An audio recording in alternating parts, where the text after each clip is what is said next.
maybe you can give a little introduction to yourself and to the site Nordic Spotlight. Who are you and what is Nordic Spotlight? Okay. Well, Nordic Spotlight is a resource about Nordic music, lifestyle, culture, but it's targeted towards the U.S. audience. Basically, where it came from is years ago I fell in love with the quote unquote like Scandinavian sound, and there was just a lot of great music coming out, and I ended up finding a lot of like-minded people here, especially in New York, and we started just posting on each other's Facebook walls. Check out this Swedish band, check out this Danish band. And I thought, I'm a musician, music business, industry, and everything, so I just kind of, it's like, let's create a resource, so we can find more music. And it turned into like a bunch of us that started wanting to write about it, and now we have people from around the world. We have Swedish writers, we have Polish writers that write about Danish music. So we have all these guest contributors. And we are going forward to like now get really into where to find Nordic items, where to find restaurants, where are the festivals like Spa, or say in Helsinki, the Flow Festival, Roskilde, and everything. So it's really developing into this full-blown resource as opposed to just being a blog. And it's getting great reception in the U.S. audience. The music, and you can see in New York, like restaurants popping up, there's more interest, and it's just been this slow-moving tidal wave of music from the Nordic territory going out to the world, but particularly coming into the U.S. Okay. How many readers do you have on the site? We get about like 3,000 a week, and okay, which we started in November, and we haven't done any marketing. So we wanted to get everything in place. Working on sites like how it is, and so we wanted to get everything in place. And now that we feel that we have a good amount of content, we have our direction set. Now we're really just going to start marketing it. People are really it's catching on. It's starting to really grow. There was like a small little explosion, like just in the last month. It's like, all right, now we're here, and we're also doing events. So we're helping out with events in New York City as well. So for tonight, for instance, Sibyl Atta from Sweden happened to be in town. I saw her Saturday night, and she was with Matthias Bergquist, who is the drummer for First Aid Kit. I'm like, do you guys want to play a show on Tuesday? They're like, sure. I'm like, all right, let's book a show. So we have them playing at the living room tonight. So that's one of the things we're doing. Great. So Nordic Spotlight is also creating events for the American people. Exactly. That's our goal, is to bring more awareness of the music and culture into the U.S. market by putting together events, helping out with showcases. So I would love to be talk when I go to Denmark and when I go to Aarhus, I'll be speaking with the people from Music Export Denmark, Norway, Iceland, and everything about how can we help work this out so we can put together these events. We'll stick them with some U.S. bands and get the fan base to cross over and introduce Americans to new music, as well as introduce a new fan base to these Nordic artists. Okay. Well, you talked a little about it. You are a huge fan of the Scandinavian sound, you said. How is Scandinavian music received in the U.S.? Of course, over the years there have been numerous hit bands that came through. I mean, we can go all the way back to the 70s, and every few years we get these great bands popping in. But now it's a different market, so it's not about these just huge bands.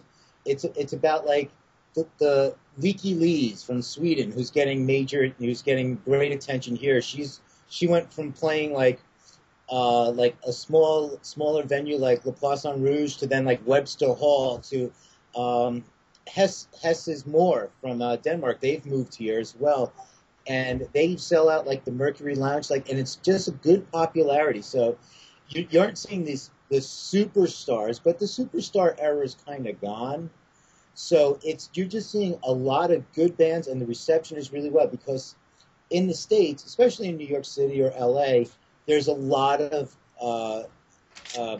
Scandinavian descent, or expats and everything. So you get that crossover, and the music's just good. So, for instance, like even like the Blue Band, their song, I can't remember which song, the name of it, but their song is actually a theme song to one of the hottest shows on USA Network. It's called Royal Pains, and that's so the music's here, and that's the issue is that you don't know that's a Danish band.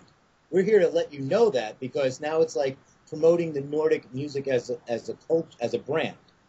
So people are really getting into it because, and like it's like Mike Snow from Sweden, like the DJ sets, things like that. It's just there's this innovativeness, and say like Icelandic of Monsters and Men, huge.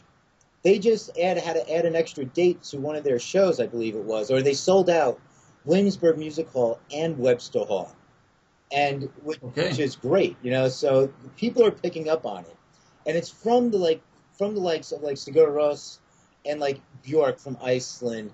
It's those top line bands that are really helping the next emerging acts to get more noticed. So people are kind of just buying into it. They're like, oh, they're from Denmark or they're from Sweden. We might dig them just because we know of these bands. And it's kind of just creating the snowball effect. Okay, so instead of playing the music and don't know where it's from, you're trying to put the spot on this is a Scandinavian act. So please listen to more of that. Yeah, it's the branding of the music scene. So it's kind of like we are looking to, when we do events moving forward, we're looking to say, here, come see this Swedish band or this Danish band or this Finnish artist, and we are going to put them in with some local talent, and we're going to decorate the place. We're going to give you a little slice of Copenhagen. We're going to have like some vendors with food. Like Van Dag is a restaurant here. It's a Danish restaurant. So, hey, let's get some food. Let's get some cross-culture going on. So it's not like so fans aren't going, oh, we're just seeing this Danish band. You're seeing something American, and you're seeing something Danish. So it's like this real event of culture. And that's how we're looking forward to like branding it. Okay, great. So what is hot right now in of Nordic music in the US? Like what bands in particular? Yeah, what bands are really huge right now in the US? Well, of Monsters and Men has been taken off. The Sounds, they've been here a few times. So the Sounds, they come in and they just sell out every show. They put on a great, fantastic show. They really know how to rock the crowd. Asteroids Galaxy Tour is another one that they were here last year playing some small to mid-sized venues, selling them out, and then they came back just a few months later and had this sell-out tour for larger venues. So those are like pretty much some really big names going on right now, and like Sigur Rós, of course, if I even pronounced that correctly. The what one? Sigur Rós from okay. Iceland. Yeah. I don't know if I pronounced that correctly, but when he comes in town, he's playing wonderful shows to capacity crowds.